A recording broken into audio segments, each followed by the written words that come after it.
ইতিমধ্যেই রোকেয়া হল সম্পর্কে একটা ঘোরতর অভিযোগ আমাদের কাছে এসেছে এবং আমি রোকেয়া হলের ভিতরে চিফ রিটার্নিং অফিসার কর্মকর্তার অনুমতি নিয়ে প্রবেশ করেছি এবং সেই ঘটনার সত্যতা আমি পেয়েছি। একজন শিক্ষার্থী, তাকে যখন ব্যালট দেওয়া হয়েছে, সে যখন ব্যালট নিয়ে গিয়েছে ভোট কেন্দ্রে বুথে প্রবেশ করেছে, তারপর গিয়ে দেখতে পেল সাদিক কায়েম এবং ফরহাদের ব্যালটে আগে থেকে ক্রস চিহ্ন দেওয়া আছে। সুতরাং যেটা বর্তমান নতুন বাংলাদেশের রাজনৈতিক পরিপ্রেক্ষিতে যেটা অশনি সংকেত।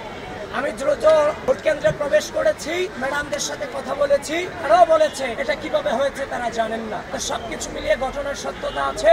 আপনারা প্রপার ইনভেস্টিগেশন আপনারা আপনাদের জায়গা থেকে করবেন।